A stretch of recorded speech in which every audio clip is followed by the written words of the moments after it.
Dear student, good morning, one and all of you. My name is Rasne Somnath, lecturer from Pravara Medical Trust, College of Pharmacy, Shivagaon. My subject is Human Anatomy and Physiology. This YouTube channel, please like, share and subscribe. So in previous lecture, in that introduction about the anatomy and physiology. So in this subject containing various system showing in previous lecture. So in that first lecture, that is in this subject, introduction of anatomy and physiology. What is the meaning of anatomy? Anatomy, it is the study of structure of the whole body as well as its different individual parts and their relationship among each other. Anatomy म्हणजे काय?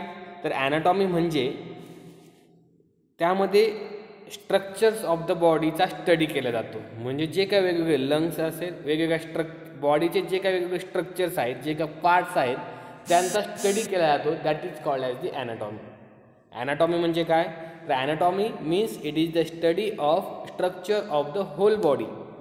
म्हणजे बॉडीचे जे काही वेगवेगळे parts आहेत, structures आहेत, त्यांचा स्टडी केला जातो, त्यांना म्हटलं जातं ॲनाटॉमी. मग कोणकोणते पार्ट्स आहेत ॲनाटॉमीमध्ये? म्हणजे बॉडीचे कोणकोणते पार्ट्स आहेत त्याचा स्टडी करायचा. तर फर्स्ट लंग्स, नंतर हार्ट, नंतर stomach, spleen, liver, kidneys, bladder. These all about the structures of the body.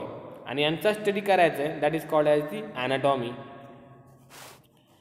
आणि त्याचसोबतची जे काही इंडिव्हिज्युअल पार्ट्स आहेत त्याचाही स्टडी करायचा आहे. आणि त्यासोबत जे काही रिलेशनशिपमध्ये आहेत अदर ऑर्गन्स, त्यांचाही स्टडी करायचं आहे. That is called as the anatomy. Anatomy is nothing but it is the study of structure of the whole body as well as its different individual parts and their relationship amongst each other. So that is called as the anatomy. Anatomy म्हणजे काय? तर anatomy मध्ये study of the structure of whole body. म्हणजे study करायचं लंग्सचं structure किती आहे, लंग्समध्ये किती ब्रांचेस आहेत, लंग्समध्ये काय प्रेझेंट आहे, हार्टमध्ये काय आहे, हार्टची साईज किती आहे, हार्टचं लोकेशन कुठे आहे, हार्ट्समध्ये किती व्हेन्स प्रेझेंट आहेत, कोणते व्हेन्स प्रेझेंट आहे, आर्टरीज कशाला म्हणायचं, व्हेसल्स कशाला म्हणायचं, हे जे काही बाकीच्या सर्व गोष्टी आहेत किंवा त्याचा स्ट्रक्चरली जो काही पार्ट्स आहेत, that is called as the anatomy. So next point, physiology. What is the meaning of physiology? Physiology म्हणजे काय? तर it is the study of functions of the body parts. जे काही बॉडीचे पार्ट्स आहेत, जसे की स्टमक असेल, हार्ट असेल, किडनी असेल, तर ह्या जे काही स्ट्रक्चर्स आहेत आपण बघितलं, त्याला ॲनाटॉमी म्हटलं जातं. आणि यांचं फंक्शन्स काय आहे, तर त्या ब्रांचला म्हटलं जातं फिजिओलॉजी. तर फिजिओलॉजी म्हणजे काय? It is the study of functions of body parts. म्हणजे हार्टचं काम काय आहे, लंग्सचं काम काय आहे, स्टमकचं फंक्शन काय आहे, स्प्लीनचं फंक्शन काय आहे, लिव्हरचं फंक्शन काय आहे, हे जे काय सर्व गोष्टी बघायचे ते आपल्याला त्या ब्रांचला म्हटलं जातं physiology. So next slide, this is the anatomy and physiology and introduction. These are the anatomy of the lungs, heart, stomach, spleen, liver, kidneys and bladder are the described. So one by one we have discussed. So first slide, this is the level of organization. जर कोणतीही body बनवायची असेल तर त्यासाठी firstly लागते cell. काय लागते? Firstly cell पाहिजे. Cell is the basic unit of structure and function is an organism. तुम्ही ऐकलं असेल, जर बॉडी बनवायची असेल, बॉडी मेकअप होण्यासाठी फर्स्टली काय लागते? सेल लागतात. पण ह्या सेल कशापासून बनले जातात? तर सेल बनले जातात, it is a made up of the atoms and molecules. ह्या सर्व सेल कशापासून बनल्या जातात? The made up of the atoms and molecules. म्हणजेच हायड्रोजन, ऑक्सिजन, नायट्रोजन आणि कार्बनपासून सेल तयार होत असतात. मग ह्या जर सेल एकत्र आल्या, the cell are the group to that having produce the tissue. जर सेल एकत्र आल्या तर काय होणार आहे? Made up of the tissue. म्हणजेच a group of cell that work together to perform a task that's a tissue. Cell नंतर काय आहेत? टिश्यू. मग सेल ह्या प्लांट सेल पण असतात, ॲनिमल सेल पण असतात. त्या सेलमध्ये परत सेल ऑर्गॅनल्स आहेत. सेल ऑर्गॅनल्समध्ये काय येईल? मग सेल मेम्ब्रेन येईल, मायटोकॉन्ड्रिया येईल, रायबोझोम्स येतील, एंडोप्लाझ्मिक रेटिक्युलम असेल, soft endoplasmic reticulum, rough endoplasmic reticulum, लायसोसोम्स, ह्या सर्व गोष्टी सेल ऑर्गनल्समध्ये येतील, म्हणजे सेलच्या आतमधला पार्ट्स. नंतर आहे सेल जर एकत्र आला तर काय होईल तयार, टिश्यू तयार होईल. मग टिश्यू काय आहेत, टिश्यूच्याही परत 3-4 टाईप्स आहेत. टिश्यूमध्ये कोणकोणते टिश्यू आहेत, नर्वस टिश्यू आहेत, त्यानंतर सिम्पल टिश्यू आहेत, त्यानंतर इपिथिलियल टिश्यू, त्यानंतर कनेक्टिव्ह टिश्यू, मसल टिश्यू आणि नर्वस टिश्यू. ह्या टिश्यूचे टाईप्स आहेत. टिश्यू कशापासून बनला आहे, तर it's a group of cell. जर सेल एकत्र आल्या तर काय तयार होईल, टिश्यू तयार होईल. आणि जर टिश्यू एकत्र आले तर काय होईल तयार, ऑर्गन्स तयार होईल. हे जे काय टिश्यू आहेत, इपिथिलियल टिश्यू असेल, मसल टिश्यू असेल, कनेक्टिव्ह टिश्यू असेल, ह्या टिश्यू ज्यावेळेस एकत्र येतील त्यावेळेस काय होईल, ऑर्गन्स क्रिएट होईल. म्हणजे 2 or more tissue working together to perform a task organ. म्हणजे टिश्यू जर एकत्र आल्या तर काय होईल, ऑर्गन तयार होईल. म्हणजे स्टमक तयार होईल, किडनी तयार होईल, हार्ट तयार होईल. हे जे काय होईल, टिश्यू जर एकत्र आला तर ऑर्गन तयार होईल. आणि जर सगळे ऑर्गन एकत्र आले म्हणजेच organs that works together to perform a organ system. म्हणजे काय तयार होईल, सिस्टीम तयार होईल. म्हणजे सिस्टीम कोणत्या सिस्टीम असतील आपण बघितलं बघा मागच्या लेक्चरमध्ये, डायजेस्टिव्ह सिस्टीम असेल, रिस्पायरेटरी सिस्टीम असेल, त्यानंतर नर्वस सिस्टीम असेल. ह्या सिस्टीम काय होतील, तयार होतील. मग त्या सिस्टीममध्ये काय आहेत, वेगवेगळे ऑर्गन्स यूज केले. जसे की डायजेस्टिव्ह सिस्टीममध्ये काय येईल, मग माउथ येईल, इसोफेगस येईल, फॅरिंग्स येईल, लॅरिंग्स येईल, ट्रॅकिया येईल, small intestine, large intestine, anus आणि रेक्टम. ह्या गोष्टी सगळ्या कशा येतील, ऑर्गन सिस्टीम. ऑर्गन सिस्टीम कशापासून बनली, तर एकत्र ऑर्गन जर आलं तर सिस्टीम तयार होईल. आणि जर सिस्टीम सर्व एकत्र आल्या तर तयार होईल ऑर्गॅनिझम्स, म्हणजेच आपली बॉडी, म्हणजेच लिव्हिंग थिंग ऑर ऑर्गॅनिझम. म्हणजे आपली जी काय बॉडी आहे ही that's made up of several related system. म्हणजे सर्व सिस्टीम जर एकत्र आल्या तर आपली बॉडी क्रिएट होईल. Then so this is the level of organisation. So next slide, sub division of anatomy. तर ॲनाटॉमी बघितली आपण. ॲनाटॉमीमध्ये काय केलं जातं, तर study of the structure of whole body. तर मग आता त्याच्या सब डिव्हिजन्स दिले आहेत, 10 सब डिव्हिजन्स आहेत, त्या बघू आपण. तर sub divisions of anatomy, first that is surface anatomy. आता सरफेस ॲनाटॉमी कशाला म्हणायचं आहे, तर surface anatomy it is the study of the external surface of the body and different marking present. अशी स्टडी की जी एक्सटर्नली सरफेस आहे, फक्त बॉडीचा जो काही एक्सटर्नल पार्ट आहे त्याचा स्टडी केला जातो, that is called as the surface anatomy. म्हणजे जे काय आपल्याला external surface of the body दिसते, म्हणजे बॉडीचा वरचा जो काही एक्सटर्नल पार्ट आहे त्याचा स्टडी केला जातो, that is called as the surface anatomy. नंतर आहे ग्रॉस ॲनाटॉमी. ग्रॉस ॲनाटॉमीमध्ये काय आहे, it is the microscopic study of the gross organ of the body. म्हणजे एकत्र ऑर्गन आल्यानंतर जो काय स्टडी केला जातो मायक्रोस्कोपिकली, म्हणजे जो काय डोळ्याने दिसणार आहे पार्ट्स वेगळे ते काय एकत्र ऑर्गन्स आहेत, त्याला म्हटलं जातं ग्रॉस ॲनाटॉमी. त्यानंतर आहे third division systemic anatomy. Systemic ॲनाटॉमीमध्ये काय आहे, it deals with the structural study of different system of the body such as digestive system असेल, नर्वस सिस्टीम असेल. म्हणजे वेगवेगळ्या ज्या सिस्टीम आहेत, डायजेस्टिव्ह सिस्टीम असेल, सर्क्युलेटरी सिस्टीम असेल, कार्डिओव्हॅस्क्युलर सिस्टीम असेल, नर्वस सिस्टीम असेल, एंडोक्राईन सिस्टीम असेल, ह्या सिस्टीमचा जो काय स्टडी केला जातो त्या ब्रांचला म्हटलं जातं सिस्टेमिक ॲनाटॉमी. नंतर आहे रिजनल ॲनाटॉमी.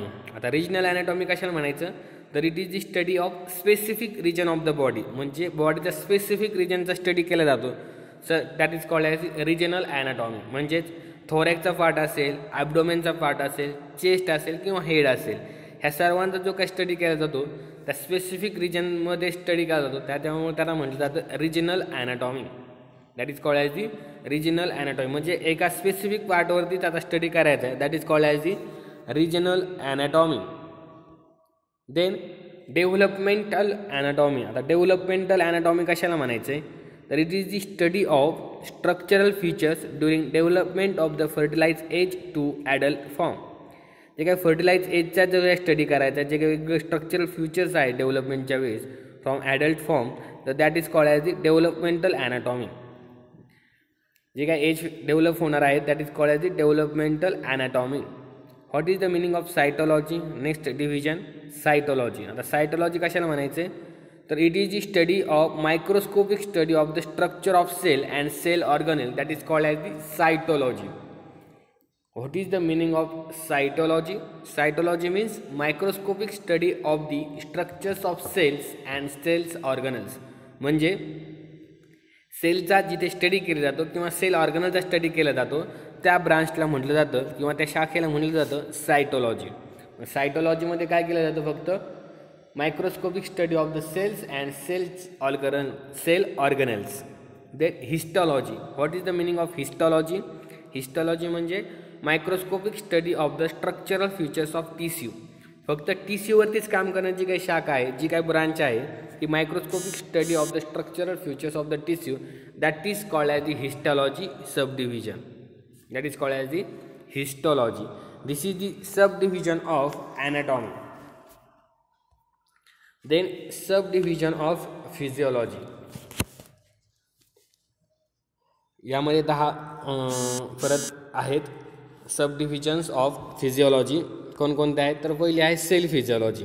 आता सेल फिजिओलॉजी म्हणजे काय होईल? तर it deals with the study of different functional characteristics of cell and its organelle. Cell physiology ही एक सब डिव्हिजन आहे, एक ब्रांच आहे फिजिओलॉजीची.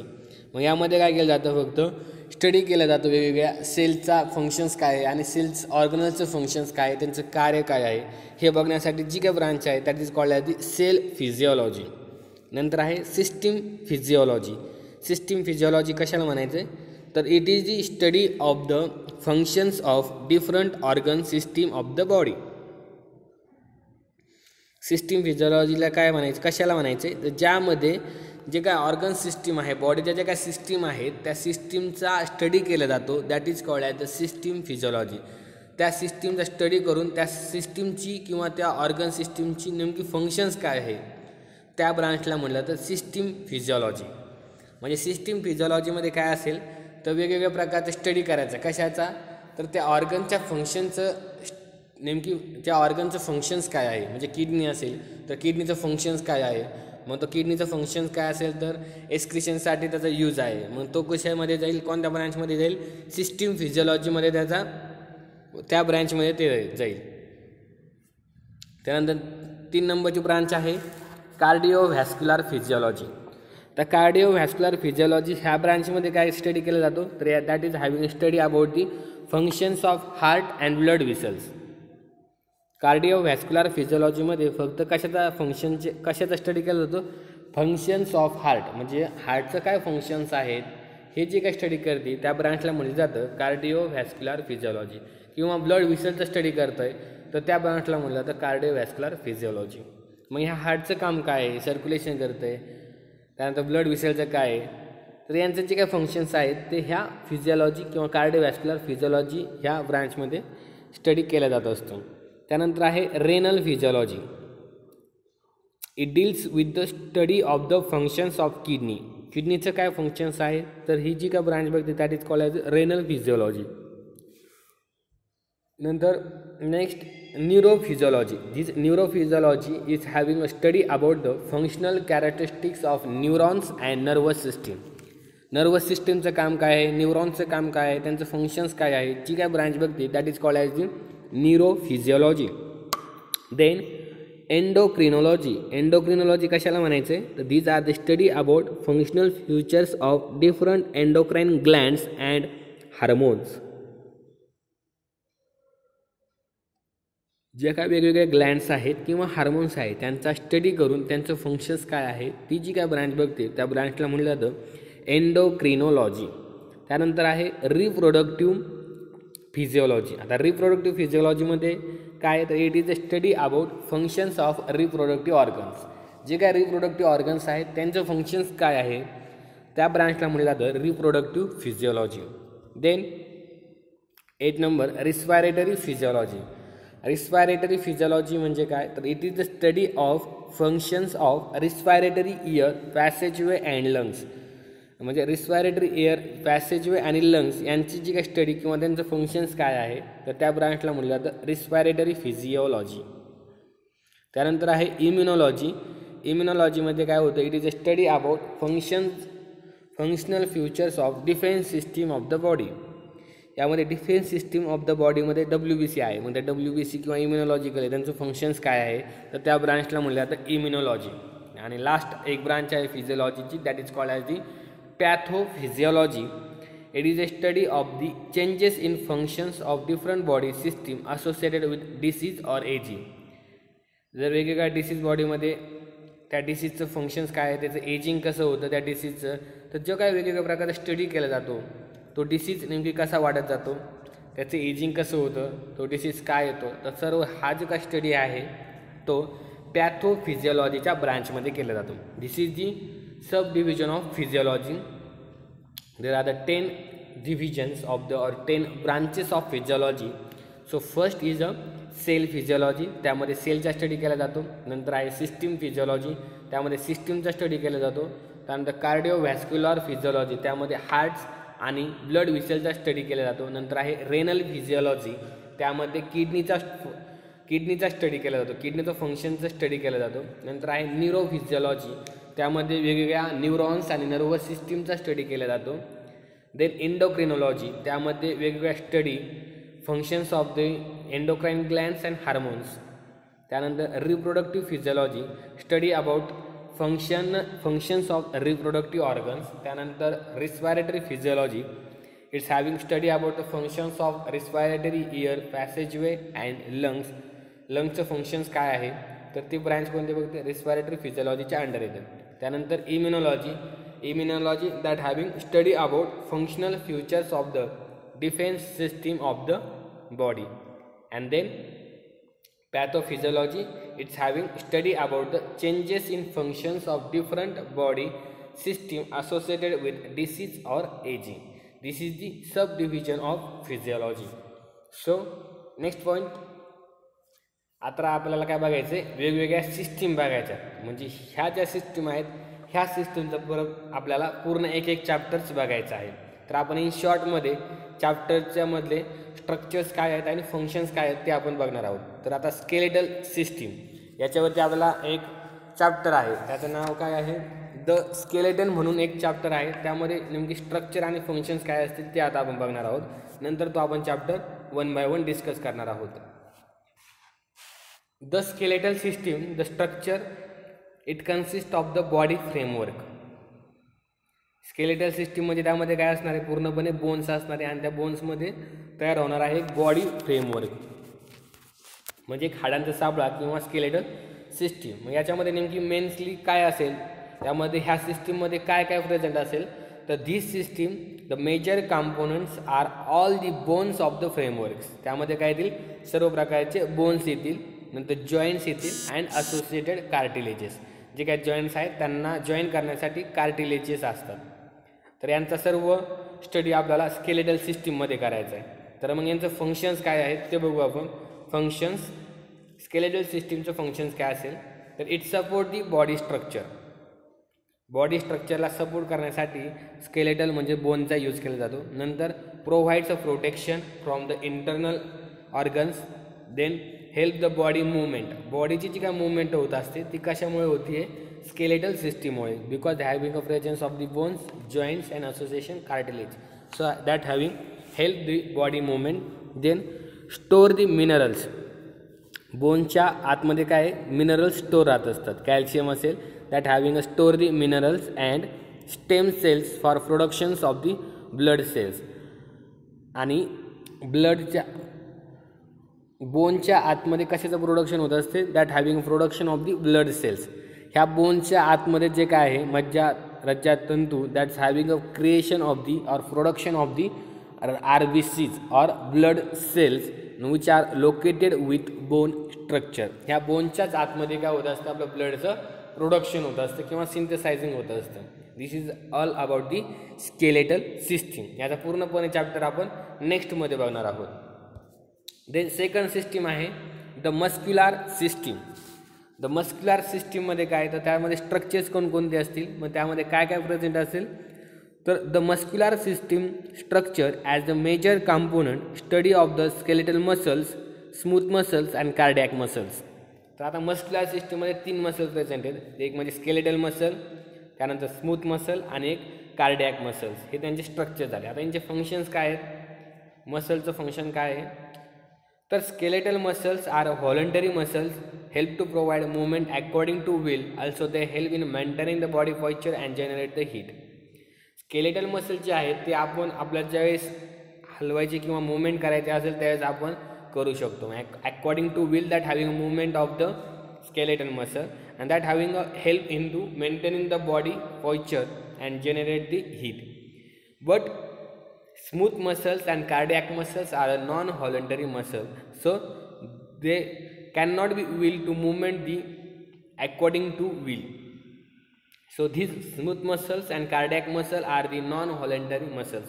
अनैच्छिकरित्या आपण त्याला हलवू शकत नाही. म्हणजे स्मूथ मसलची मुवमेंट करायची असेल तर आपण करू शकत नाही. It's a non voluntary muscle किंवा cardiac muscles. It's a non voluntary muscle. Then next system that is called as the cardiovascular system. तर कार्डिओव्हॅस्क्युलर सिस्टीममध्ये काय काय प्रेझेंट असेल, हार्ट आणि blood vessel. The structure about heart आणि blood vessel. मग त्यामध्ये हार्टची डायग्रॅम येणार. हार्टमध्ये काय काय प्रेझेंट आहे, हार्टमध्ये 4 कप्पे प्रेझेंट आहे. मग आर्टरिया कशाला म्हणायचं, व्हेंट्रिकल्स कशाला म्हणायचं, ॲट्रियम म्हणजे काय, त्यानंतर पल्मनरी व्हॉल्व म्हणजे काय, S A node, A V node, हे सर्व पार्ट स्ट्रक्चर्समध्ये येईल. आणि फंक्शन्समध्ये काय येईल, तर त्या हार्टचं फंक्शन्स काय असेल, तर distributions of oxygens and nutrients to the cells and collecting back carbon dioxide and waste product from the cell. It's function through pumping of blood. म्हणजे ब्लडचं फंक्शन फर्स्टली काय असेल, तर पंपिंग ऑफ द ब्लड. हार्टचं पहिलं काम काय आहे, पंपिंग ऑफ ब्लड. मग पंपिंग ऑफ ब्लड काय करणार आहे तो, तर कारण की त्याला काय करायचं आहे, डिस्ट्रीब्युशन्स ऑफ द ऑक्सिजन म्हणजे ऑक्सिजन द्यायचं आहे आणि न्यूट्रियंट्स पण द्यायचं आहे सेलपर्यंत. आणि परत कलेक्शन बॅक पण करायचं आहे त्या कार्बन डायऑक्साईड असेल किंवा वेस्ट प्रोडक्ट असेल from the cell. And this is the function about the heart. This is the cardiovascular system. Then respiratory system. आता रिस्पायरेटरी सिस्टीममध्ये काय आहे, तर ट्युब्युलर पॅसेजवे आणि लंग्स. म्हणजे स्ट्रक्चरमध्ये काय लंग्स येईल. मग लंग्समध्ये किती लोब आहे, राईट लोब, सेकंड लोब. मग त्या लंग्सच्या आतमध्ये काय प्रेझेंट आहे, अल्व्हेलर सॅक. मग हे आपल्याला पूर्णपणे त्यामध्ये स्ट्रक्चर्समध्ये बघायचं आहे. आणि मग ह्या लंग्सचं फंक्शन्स काय आहे, रिस्पायरेटरी सिस्टीमचं फंक्शन्स काय आहे, तर supply of atmospheric oxygen to internal body. जे काय ॲटमॉस्फेरिकमध्ये ऑक्सिजन प्रेझेंट आहे, it's having supply to the internal body structure and eliminating the carbon dioxide and water vapours from the body. This is the function of respiratory system. जे respiratory सिस्टीमचं काम काय आहे, जे काय ॲटमॉस्फेरिकमध्ये ऑक्सिजन प्रेझेंट आहे तो oxygen supply to that internal body organs and that having elimination of the carbon dioxide and water vapours from the body. बॉडीमध्ये जे काय कार्बन डायऑक्साईड असेल किंवा वॉटर वेपर्स असेल that having remove or eliminating by this using system that is called as respiratory system. Then next system urinary system. आता urinary सिस्टीमचं काम काय आहे, structure about urinary system, kidneys, ureters, urinary bladder and urethra. तर urinary सिस्टीममध्ये हे components present आहेत. Urinary सिस्टीममध्ये 2 किडनीज प्रेझेंट आहेत, 2 युरेटर्स प्रेझेंट आहे that having passing the urine from kidney to urinary bladder and this urinary bladder having to store the urine and urethra that having passing the urine from the body. हे structures आहे. यामध्ये आपल्याला पूर्णपणे यांचं parts बघायचं आहे, यांची size किती आहे, लोकेशन कुठं आहे, हे सर्व गोष्टी या स्ट्रक्चरच्या पार्टमध्ये बघायचं. आणि ह्या युरिनरी सिस्टीमचं फंक्शन्स काय आहे, that having removal of metabolic waste and toxic component from the body. बॉडीमध्ये जे काय मेटाबॉलिक वेस्ट आहेत किंवा टॉक्सिक कॉम्पोनंट आहेत हे बॉडीच्या बाहेर टाकायचे by using this urinary system. Thereby the urinary system regulate the blood volume and chemical composition of blood. This urinary system regulations of the blood volume and chemical composition of blood, and it also regulate the fluid and electrolyte balance and pH of body fluid.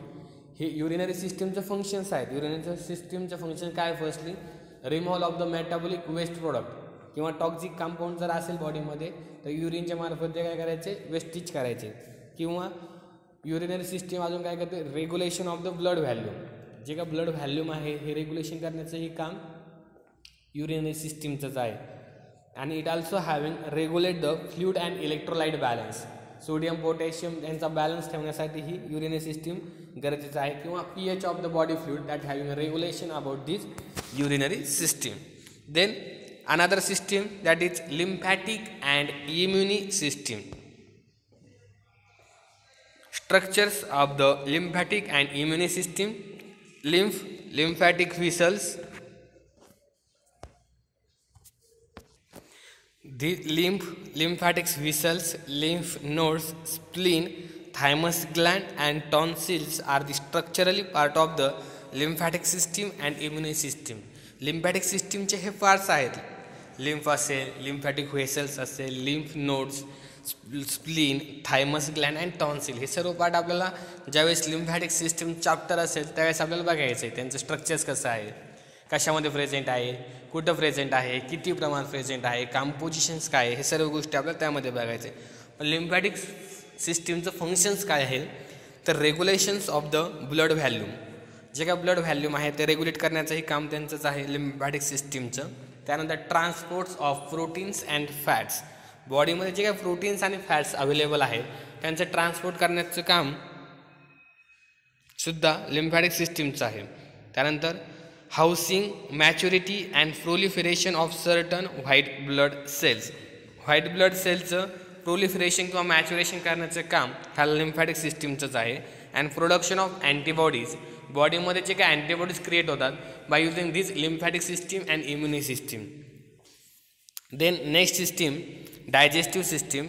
Digestive system contain various parts or structurally, that is gastrointestinal tract grossly composing of mouth, pharynx, esophagus, stomach, small intestine, large intestine, rectum and anus. These are the parts of digestive system. हेच आपला सर्वांचा study करायचा आहे. याच्यामध्ये फॅरिंग्समध्ये काय, लॅरिंग्स म्हणजे काय, त्यांची जागा कुठे, लोकेशन काय आहे, कॉम्पोजिशन काय आहे, स्टमकमध्ये काय आहे, स्टमकचे पार्ट्स कोणते आहेत, स्मॉल इंटेस्टाईन किती मीटर लांब आहे, त्यामध्ये किती पार्ट्स आहे, डिडोनम कशाला म्हणायचं, जेजुनम कशाला म्हणायचं, ह्या सर्व गोष्टी आपल्याला डायजेस्टिव्ह सिस्टीमच्या चॅप्टरमध्ये बघायचे. Functions of digestive system, digestion and absorption of the food. जे काय फूड आपण घेतो आहे त्याचं डायजेशन करून त्याचं ॲब्सॉर्प्शन करण्याचं काम फर्स्टली ह्या डायजेस्टिव्ह सिस्टीमचं काम आहे. त्यानंतर elimination of the solid waste product. आणि जे काय आपण पचन केलं आहे, ॲब्सॉर्प्शन केलं आहे त्यातला जो काय इलिमिनेशनचा पार्ट आहे तो वेस्टेज करण्याचं काम ही डायजेस्टिव्ह सिस्टीमचं आहे. This is the digestive system. Then reproductive system. Reproductive सिस्टीममध्ये मेल आणि फिमेलचे वेगवेगळे ऑर्गन्स आहेत. मेलसाठी penis, testis and urethra and फिमेलसाठी vagina, uterus, fallopian tubes. These are the reproductive system parts. यामध्ये फंक्शन्स आहेत तर formation of male and female gamete such as sperm and ova and thereby leading to reproduction. This reproductive system having a function about to that formation of the male and female gamete such as sperm and ova and thereby leading to reproduction. So this part having also in chapter that is a reproductive system and that containing all about the structures and functions. Then second last system, nervous system. This nervous system consists about the various parts like that brain, spinal cord, nerves, neurons and special senses organs like eyes, year. मग यामध्ये आपल्याला बघायचं आहे का ब्रेनचा पूर्ण part बघायचा आहे. Brains, त्यानंतर स्पायनल कॉर्ड, नर्व्ज असतील, न्यूरॉन्स असेल किंवा special sense organs like that eyes, ear and nose. यांचं सर्वांचं आपल्याला स्ट्रक्चर बघायचं, सर्वांच्या डायग्राम्स बघायच्यात आणि फंक्शन्स काय आहे तर नर्वस सिस्टीमचे तर controlling and coordination various parts of the body through action potential. जे काय वेगवेगळ्या सिस्टीम आहेत बॉडीमधले वेगवेगळे पार्ट्स आहेत तर त्यांच्यावर कंट्रोल आणि कोऑर्डिनेशन करण्याचं काम ह्या नर्वस सिस्टीमचं आहे. Detecting the changes in internal as well as external environment and respond accordingly. जे काही वेगवेगळे चेंजेस होत असेल बॉडीमध्ये तर त्यांना डिटेक्शन करण्याचं काम ह्या नर्वस सिस्टीमचं आहे. So last system endocrine system. Structure about endocrine system or parts of endocrine system. The endocrine gland such as pituitary gland असेल, थायरॉइड ग्लँड असेल, पॅनक्रियाज असेल, ॲड्रनल ग्लँड, टेस्टिस आणि ओव्हरीज यांचं पूर्णपणे स्ट्रक्चर आणि फंक्शन आपल्याला ह्या एंडोक्राईन सिस्टीम चॅप्टरमध्ये बघायचं आहे. तर त्याचं फंक्शन्स काय आहेत, तर production of the hormones which are the chemical mediators for the regulations of body process. वेगवेगळ्या प्रकारचे हार्मोन्स प्रोडक्शन करून त्यांच्यावरती रेग्युलेशन करायचे बॉडी प्रोसेसची. जी काय बॉडी प्रोसेस चालते तर रेग्युलेट करण्याचं काम हे एंडोक्राईन सिस्टीमचं असतं. तर अशा प्रकारे 10 सिस्टीम आहेत आणि ह्याच 10 सिस्टीम आपल्याला इन डीपली चॅप्टर वाईज बघायचे आहेत. So thank you so much.